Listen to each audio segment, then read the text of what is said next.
감사합니다. 제가 잠깐 기도하겠습니다.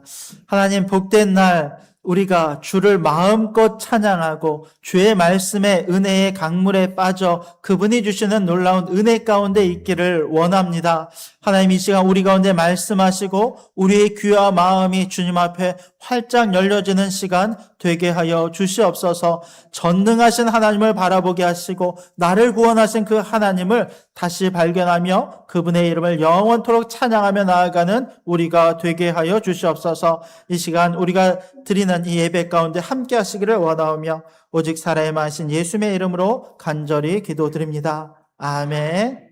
우리 옆사람과 인사 나누도록 하겠습니다. 사랑합니다. 축복합니다. 사랑합니다. 축복합니다.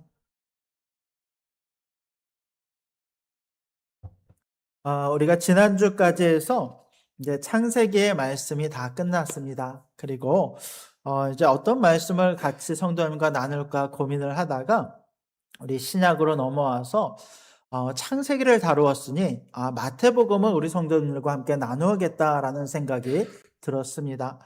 여러분, 창세기는 이 땅이 하나님 앞에 어떻게 창조되었고 하나님과의 어떤 언약을 맺어왔으며 또 하나님이 누구신지를 우리 가운데 보여주는 성경입니다. 그러면서 동시에 신약에서는 우리 하나님께서 어떻게 인간의 몸을 입고 이 땅에 오셨으며 그 예수 그리스도가 우리를 어떻게 구원하셨는지에 대한 내용을 우리 가운데 말씀해 주고 있습니다.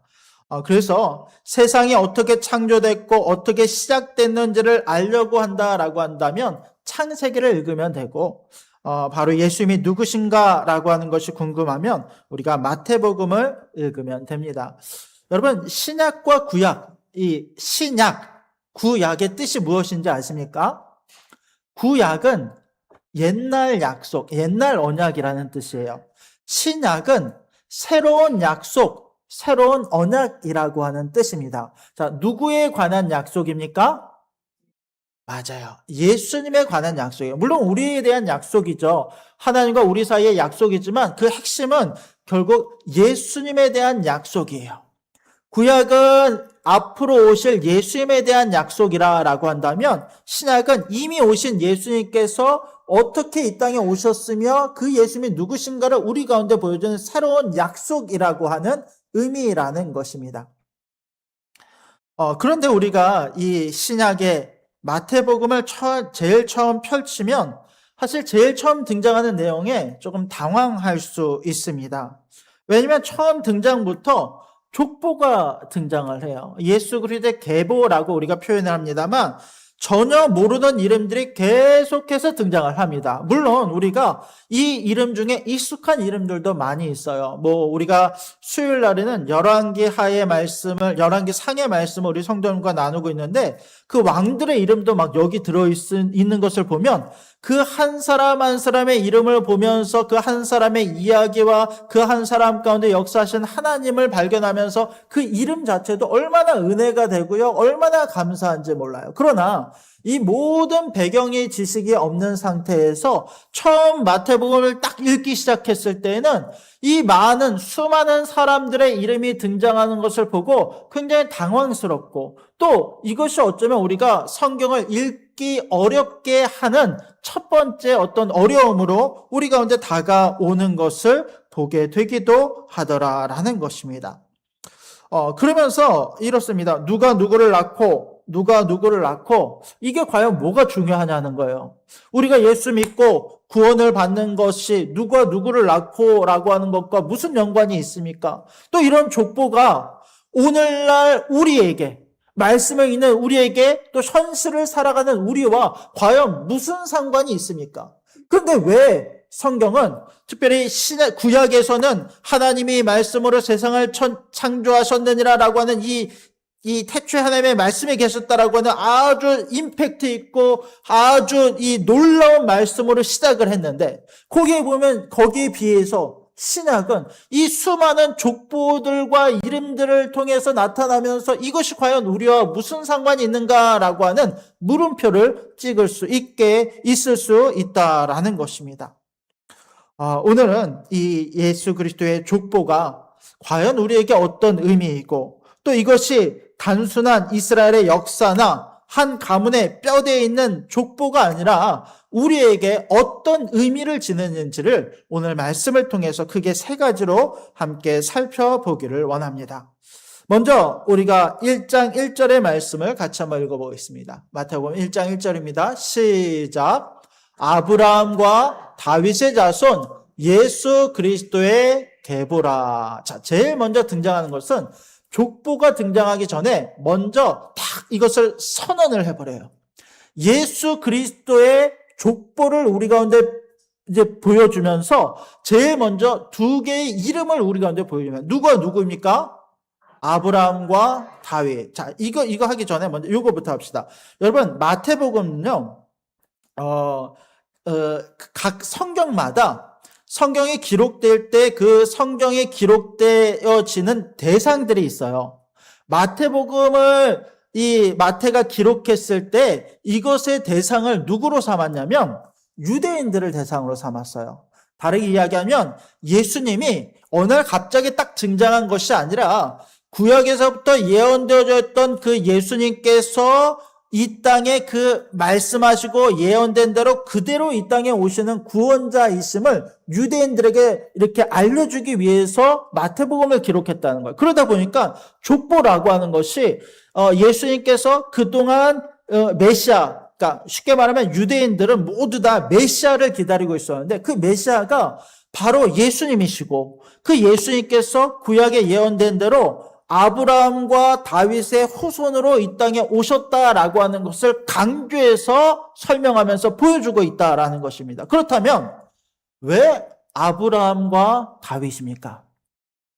여러분, 창세기 시작할 때도 우리가 살펴보았지만 하나님은 이 땅을 창조하시면서 인간과 하나님 사이에 언약을 맺으셨어요. 그 언약의 가장 큰 기조는 뭐냐면 나는 하나님이고 너는 나의 백성이다라고 하는 거예요. 이 언약 안에서 우리는 순종이라고 하는 하나님은 나의 주이십니다라고 하는 고백을 통해서 이 관계가 연결되어지는 것입니다. 그런데 이 관계가 계속해서 위협을 받았었어요. 아담과 하와가 그 언약을 깨트리기도 하였고 또 이어지는 어떤 가인의 범죄도 있었고 이 언약이 계속 이어져야 됨에도 불구하고 중간중간마다 인간의 죄로 말미암아 타락으로 말미암아 어긋나 있었다는 거예요. 그때마다 하나님께서는 사람들을 부르시고 그 사람과 언약을 체결하심으로 말미암아서 이 언약은 너희의 어떠함, 너희의 실패가 아니라 나의 신실함 가운데 너희 가운데 주어진 내가 반드시 이루어갈 나의 언약임을 말씀해 주셨다는 거예요. 그러면서 성경 안에서는 구약에 여러 인물들이 등장했어요. 예를 들면 아담의 자손이었던 셋도 하나님과 언약을 맺었고 또 이어지는 노아도 하나님과 언약을 맺었어요. 또 등장하는 아브라함도 하나님과 언약을 맺었고 아브라함의 아들이었던 이삭도 하나님과 언약을 맺었어요.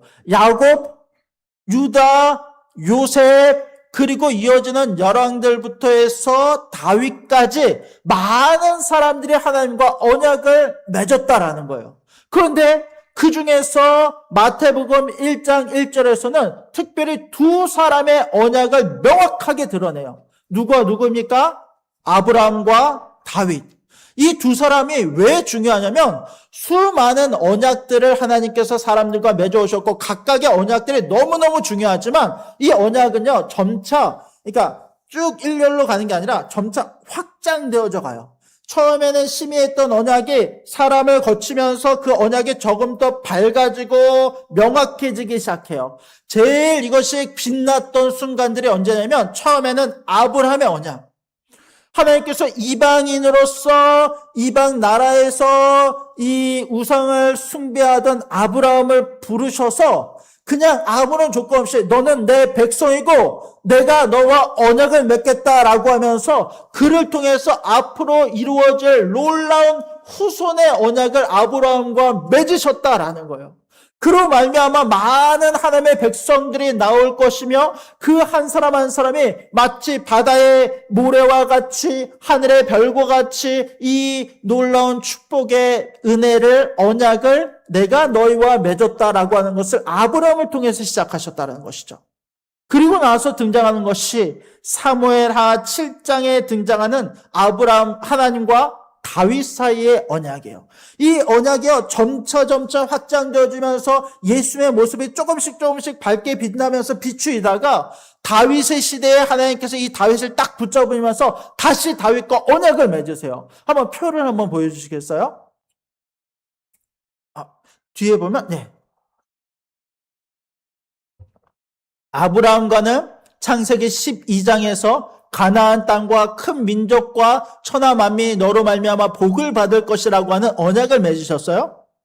다윗의 언약은 여기서 조금 더 확장되어서 결정적으로 이 다윗으로 말미암아 너의 왕위가 영원히 견고할 것이며 너의 씨로부터 메시아가 날 것이고 또 그는 나의 아들이라 라고 하는 이 언약을 다윗과 맺음으로 말미암아서 이것이 앞으로 주어질 메시아 언약의 핵심 메시지가 되었다라는 것입니다. 그런데 이것이 점점 밝혀지다가 이 다윗 이후의 왕들이 점차적으로 타락하기 시작해요. 그러면서 나중에 가면 암흑기도 주어져요. 그때가 되면요, 과연 이 언약이 성취가 될까? 이것이 밝게 빛났다가 다시 어두워지는 것은 아닌가라고 생각을 했는데, 그런데 마태복음을 딱 시작하면서 아니다라는 거예요. 그 언약은 계속해서 우리 가운데 드러나고 밝혀져 왔고, 드디어 마태복음 1장 1절에 메시아가 이 땅에 태어나심으로 말미암아 그 예수 그리스도가 이 땅에 오심으로 말미암아 그 언약이 우리 가운데 하나님의 신실하심 가운데 완전히 성취되었음을 우리 가운데 보여주고 있다라는 것입니다. 그렇게 이 두 기둥을 통해서 이 하나님의 언약이 우리 가운데 어떻게 나타나는지를 우리 가운데 보여주고 있다라는 것입니다.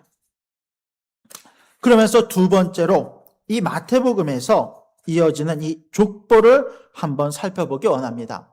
우리 말씀을 같이 한번 읽어봅시다. 자, 먼저 3절 말씀을 같이 한번 3절입니다. 시작. 유다는 다말에게서 베레스와 세라를 낳고 베라스는 헤스론을 낳고 헤스론은 람을 낳고 자 4절 람은 아비나답을 낳고 아비나답은 나산을 낳고 나손은 살몬을 낳고 5절 살몬은 라합에게서 보아스를 낳고 보아스는 롯에게서 오벳을 낳고 오벳은 이새를 낳고 6절 이새는 다윗 왕을 낳으니라 다윗은 우리아의 아내에게서 솔로몬을 낳고 자 족보는 우리가 잘 알듯이 누가 누구를 낳고 누가 누구를 낳고 라고 하는 이야기로 쭉 이어집니다. 근데 보통 족보라고 하면 물론 이제 역사적으로 족보라고 하는 것은 이제 이렇게 누가 임의로 조작하거나 변경할 수 없죠. 이제 명확하게 있는 사실들을 있는 그대로 기록하는 게 족보이지 않습니까? 그런데 이런 족보도요 사람에 따라서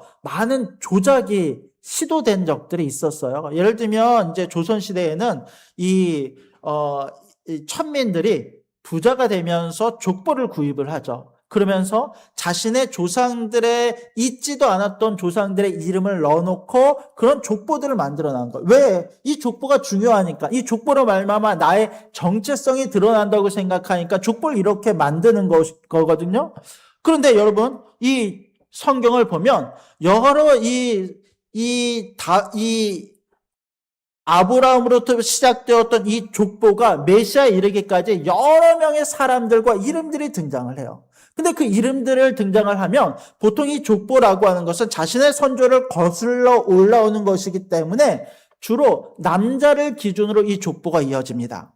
아브라함, 이삭, 야곱, 뭐 이와 같은 족보의 남자를 통해서 이름들이 쭉 기록되는 건 일반적으로 이루어지는 족보의 모습이지 않습니까? 그런데 여기에 여자들의 이름이 들어가요. 특히 오늘 마태복음 1장 1절부터 17절까지 보면 여자 이름이 몇 번이 들어가는지 아십니까? 5번이 들어가요. 근데 그 5명의 이름 중에 마리아를 제외하고 4명의 이름이 등장을 하게 되는데 이 4명의 공통적인 특징이 있다라는 거예요. 한 표를 한번 띄워주시겠습니까? 자, 보통 족보에 여자의 이름이 들어가는 것은 이렇게 흔한 일이 아닌데 더군다나 그 시대, 예수님 시대의 족보에 여자의 이름이 들어간다는 것은 말이 안 되는 일이에요. 그런데 4명의 여자의 이름이 등장해요. 근데 이 4명의 공통점이 하나 있는데 뭐냐면 다 이방인들이었다는 거예요. 너무 신기하지 않나요? 성경에, 그렇게 중요한 성경에 등장하는 이름들이 이방인의 이름이, 여자의 이름이 4명이 등장해요. 다말, 라합, 룻, 모압 여인이었던 룻, 라합, 가나안 여인이었던 다말도 마찬가지로 그 지역에 살던 이방인 여인, 밧세바는 유대인이에요. 근데 밧세바는 누가 결혼을 합니까? 우리아와 결혼을 해요. 우리아는 누구입니까? 햇사람. 유대인의 전승에 의하면 이방인과 결혼했던 밧세바를 이방인 취급하는 경우도 있어요. 이 4명의 공통점은 뭐냐면 이방인처럼 여겨지거나 이방인이었다라는 사람들인 거예요. 더군다나 이 각자의 사람들은 치명적인 약점을 가지고 있어요. 여러분, 다말이 누구입니까?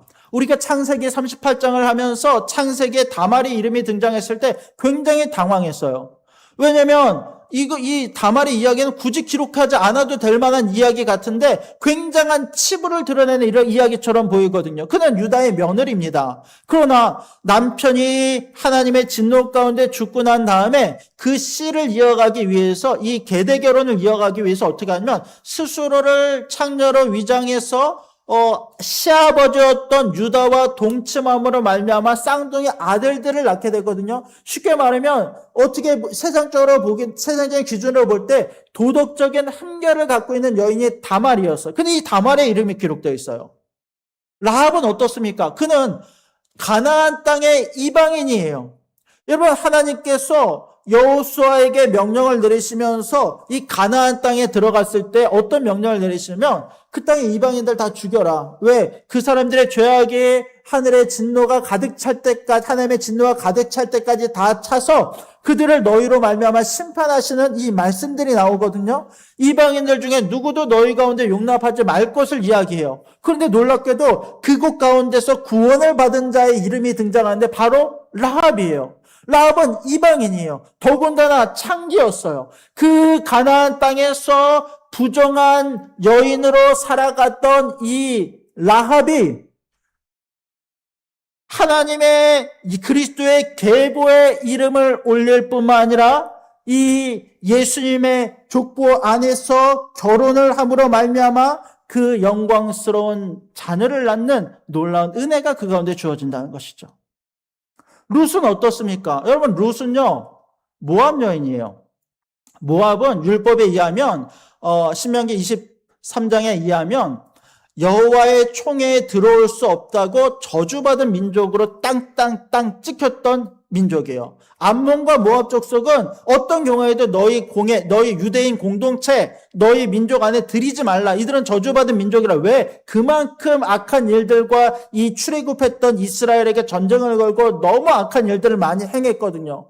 그런데 룻은요, 믿음으로 그의 시어머니를 봉양했을 뿐만 아니라 하나님을 향한 믿음을 신실하게 지킴으로 말미암아 이 믿음의 계보 가운데 이름이 등장하며 하나님의 이 놀라운 이 언약 안에 그 약속 안에 주어지는 사람이었던 것을 우리에게 보여줍니다. 밧세바는 어떻습니까? 심지어 여러분, 성경을 보면 오늘 마태복음에 밧세바라고 하는 이름이 등장합니까? 등장하지 않습니까? 등장하지 않아요. 밧세바라는 이름 등장하지 않아요. 뭐라고 등장합니까? 우리아의 아내라고 등장해요. 이름조차 주지 않아요.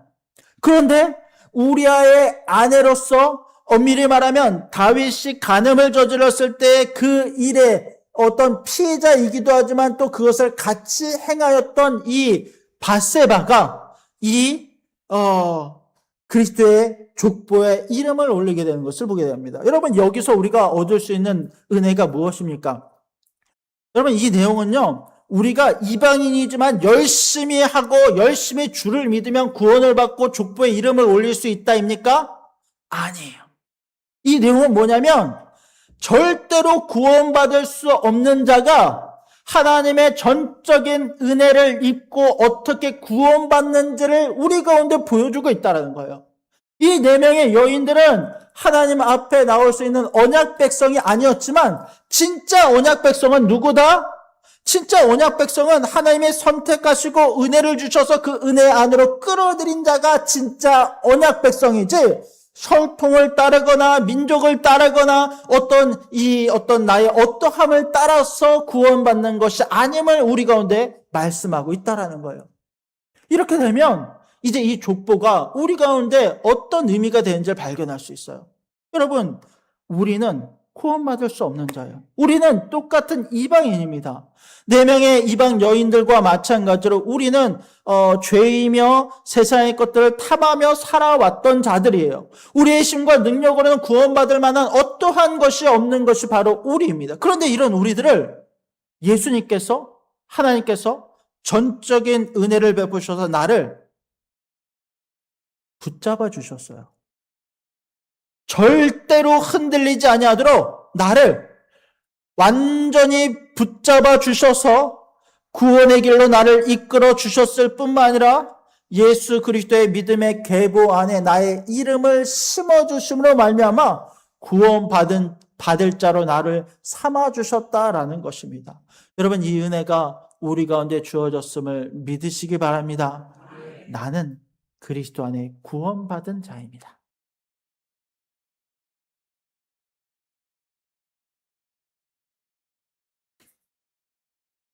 마지막으로 세 번째, 여러분 오늘 이 구원의 족보는 결국 누구로 향하게 됩니까? 예수님으로 향하게 됩니다. 오늘 우리 17절 말씀을 같이 한번 읽어보겠습니다. 17절입니다. 시작. 그런즉 모든 대수가 아브라함부터 다윗까지 14대요. 다윗부터 바벨론으로 사로잡혀 갈 때까지 14대요. 바벨론으로 사로잡혀 간 후부터 그리스도까지 14대라. 여러분, 먼저 그리스도에 대해 살펴봅시다. 우리가 보통 예수 그리스도라고 표현을 해요. 예수라고 하는 말은 어떤 의미냐면 예수님의 이름을 예수라고 부르죠. 예수의 이름의 뜻은 자기 백성을 저희들의 죄에서 구원할 자라고 하는 의미를 갖고 있습니다. 호세아도 여호수아도 다 예수라고 하는 이름의 뜻을 갖고 있어요. 자, 그런데 예수 그리스도라고 하는 말은 쉽게 말하면 이름이 아니에요. 이 그리스도는 기름 부음 받은 자, 즉 메시아라고 하는 의미를 갖고 있습니다. 마태가 마태복음을 기록하면서 유대인들에게 예수님의 이름을 소개하면서 예수 그리스도라고 소개하는 것은 이 예수님께서 우리가 그토록 기다려왔던 그리스도이시다라고 하는 것을 선포하고 있는 것입니다. 특별히 마태는 이스라엘의 역사를 14대씩, 14대씩 세 시기로 나눕니다. 물론 이제 14대라고 하는 숫자가 중요하게 기록은 되어져 있습니다. 실제로 역사적으로 보면 이것이 14대는 아니에요. 예를 들면 다윗에서부터 잡혀갔던 저희 인원까지 할 때 17대가 나오고 그 뒤로도 보면 13대라고 하는 숫자가 나와요. 그런데 왜 마태는 14대라고 하는 표현을 썼냐면 이 14대라고 하는 표현 자체가 다윗이라고 하는 이름을 시브리어 자음만을 따서 숫자로 여러분 시브리어는 이 시편을 할 때 우리가 이제 살펴봅니다만 시브리어는 각각의 단어가 숫자를 갖게 되거든요. 근데 이 숫자의 의미를 따졌더니 14라고 하는 다윗의 이름의 숫자가 등장을 해요. 다르게 이야기하면 이 14대라고 하는 표현은 이 하나님께서 이스라엘 백성들 우리를 향한 하나님의 신실한 언약을 다윗이라고 하는 인물을 통해서 이루어 가셨던 것처럼 그 14대라고 하는 이름을 딱 들었을 때 이 유대인들은 다 다윗을 생각하며 메시아를 생각했기 때문에 그것을 강조해서 우리 가운데 보여주고 있습니다. 그런데 이 14대를 세 대로 나눠요. 우리 마지막 표를 한번 보여주시겠어요? 자, 첫 번째 세대입니다. 아브라함으로부터 쭉 시작되어서 다윗까지 이를 때가 총 14대가 나오고요. 또 그 다음에 솔로몬으로부터 시작해서 바벨론 포로기까지 해서 14대를 표현을 합니다. 근데 앞에 나왔던 14대는 이 하나님께서 언약을 확장시키시며 가장 영광스러웠던 14대가 표현됐다라고 한다면, 두 번째 나오는 14대는 그럼에도 불구하고 인간의 죄로 말미암아 타락하는 이스라엘의 모습을 보여주고 있어요. 결국 그 결과로 바벨론으로 포로로 끌려가는 14대를 표현을 합니다. 마지막 14대는 이제 그 마지막 예수님이 오시기 전까지 침묵의 시계를 우리 가운데 보여줘요. 죄로 말미암아 바벨론의 포로로 끌려갔을 뿐만 아니라 그 땅에 돌아와서 등장하는 이름들은요, 여러분 우리가 봤을 때 뭐 도저히 알지 못하는 이름들이 등장을 해요. 예를 들면 12절부터 보면 스룹바벨까지는 알겠지만 13절을 보면 아비훗, 엘리야김, 아소르, 사독, 야킴, 엘리옷이라고 하는 이름들은 굉장히 낯선 이름들이거든요. 근데 이 시기는 어떤 시기냐면, 쉽게 말하면 구약이 끝나고 신약이 이르기까지 암흑의 400년을 말해요. 이때는요, 하나님의 말씀도 없고 선지자도 없는 시대예요. 다르게 이야기하면 하나님께서 그동안 아브라함과 다윗의 언약을 통해서 하나님의 약속을 신실하게 이어오시다가 마치 이 400년의 마지막 14대를 보면 이제는 더 이상 사람들에게 관심도 두지 않으시고 만나지도 않으시고 하나님과 관계를 맺지 않는 것처럼 보이는 침묵의 400년의 시간이 마지막으로 주어지고 있다는 거예요. 마치 고목나무가 이제는 썩어버려서 더 이상 어떤 이 생기도 가지지 않는 죽어버린 고목나무가 된 것처럼 보였던 그때에 하나님께서 예수 그리스도를 이 땅에 보내심으로 말미암아 이 마지막 14대의 마지막 이름으로 등장하는 예수님으로 말미암아 그 언약이 절대로 파기되지 아니하고 신실하심 가운데 우리 가운데 그것이 이루어지고 있음을 우리 가운데 보여주고 있다라는 것입니다. 그러면서 보십시오. 우리가 1절부터 15절까지 나오는 이 족보를 보면 족보는 이렇게 시작을 했어요. 누가 누구를 낳고, 누가 누구를 낳고. 그렇죠? 근데 이렇게 쭉 이어지다가 마지막 이 16절을 보면 갑자기 이렇게 이어지던 것이 끊어져 버려요. 16절 말씀을 같이 한번 읽어볼까요? 16절입니다. 시작. 마리아에게서 그리스도라 칭하는 예수가 나시니라. 자, 보세요. 누가 누구를 낳고. 이걸 보통 우리가 뭐라고 표현하냐면 능동태라고 표현해요. 능동태라고 하는 것은 내가 능동적으로 무엇을 해냈다라는 의미거든요. 아브라함이 내가 이삭을 낳았다. 내가 낳았다라는 거예요. 이게 계속 능동태로 쭉 이어지다가 16절에서는 이것이 수동태로 바뀌어요. 문법이 쭉 이어지다가 갑자기 이것이 이 새로운 문법으로 완전히 바뀌는 거예요. 어떻게 바뀌느냐? 마리아에게서 그리스도라 칭하는 예수가 나시니라. 나타가 아니라 나시니라라고 하는 표현을 사용함으로써, 자, 내가 나타라고 하는 것은 내가 그것을 했다는 거잖아요. 능동태, 내가 스스로 내 능력으로 했다는 거예요. 근데 여기서는 수동태가 되어버려요. 내가 한 게 아니라는 거예요. 제3자가 개입하여 그 모든 것들을 행하였다, 나시게 하였다라고 표현하고 있다는 거예요. 여기서 등장하는 이 수동태, 행하신 이가 누구십니까? 하나님이 이 모든 것들을 행하셨다는 거예요.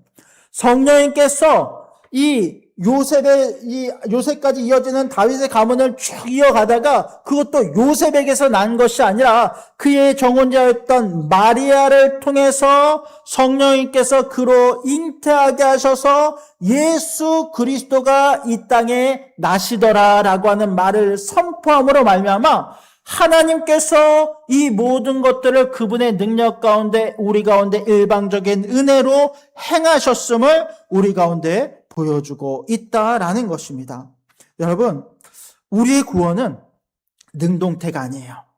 우리가 착한 일을 많이 하고 율법을 지키고 나의 힘과 의지로 구원이라고 하는 탑을 올려 쌓는 것이 우리의 신앙이 아니라는 거예요. 우리의 신앙은 수동태예요. 나의 어떠함이 아니라 전적으로 하나님의 은혜 가운데 그분이 나를 붙잡아 주셔서 내가 그 구원 가운데 이르는 것임을 여러분 믿으시기 바랍니다. 여러분 말씀을 정리하겠습니다. 여러분 오늘 마태복음 1장의 족보가 우리 가운데 이야기하는 바는 분명합니다. 우리 인간은 부패하고 실패합니다. 그러나 하나님은 그분의 전적인 은혜 가운데 우리를 부르시고 우리를 구원하셨을 뿐만 아니라 마침내 정하신 경륜의 때가 이르렀을 때 그 언약이 비로소 신약의 처음 예수 그리스도의 등장으로 말미암아 완전히 우리 가운데 이루어졌음을 선포하고 있다라는 것입니다. 여러분 우리의 인생은 이 하나님의 언약 가운데 있음을 믿으시기 바랍니다. 아브라함의 족보가 그분의 이 계보가 나와 아무도 상관도 없는 이야기요 내가 모르는 이름들이 아니라 결국 이 이름들이 향하는 곳은 예수 그리스도고 그분으로 말미암아 내가 그 언약의 약속에 포함되어 그 언약이 내 언약으로 성취되었음을 믿으시기 바랍니다. 예수님의 오심은 나를 위해서요. 예수님의 오심은 나를 구원하시기 위해서요. 내가 그 은혜 언약 가운데 있음을 믿고 오늘도 주 안에서 그 언약 가운데 나와 함께 하시는 하나님을 온전히 신뢰하며 살아가는 우리가 되기를 원합니다. 이제는 우리의 왕 예수 그리스도 그분만을 우리의 유일한 소망으로 삼고 우리를 향한 언약의 끝까지 신실하신 하나님을 온전히 의지하며 살아가는 저와 여러분들이 될 수 있기를 주님의 이름으로 간절히 부탁드립니다. 아멘. 기도하겠습니다. 하나님 감사합니다. 부족하고 어리석은 우리들이지만 이런 우리를 기억하사 하나님의 은혜 언약 가운데 우리를 불러주시고 우리 가운데 그 언약을 체결하사 그 구원의 놀라운 은혜들을 우리 가운데 베풀어 주심을 주님 너무도 감사드립니다. 우리의 연약함을 주님 앞에 고백하게 하시고 오직 나를 이끄시는 하나님만 의지하며 살아가는 우리가 되게 하여 주시옵소서. 이번 한 주간의 삶도 주님 우리를 주관하여 주셔서 우리 사랑하는 성도님들 직장에서 가정에서 모든 환경 가운데서 모든 악한 것들에 이 흔들릴 때마다 주님의 말씀을 의지하며 승리하는 우리가 되게 하여 주시옵소서. 날마다 하나님과 호흡하며 그분의 이끄심을 경험하는 살아가는 모든 성도님들이 되도록 은혜를 더하여 주시옵소서. 주님 모든 것을 감사드리오며 오직 사랑이 많으신 예수님의 이름으로 간절히 기도드립니다. 아멘. 우리 다 함께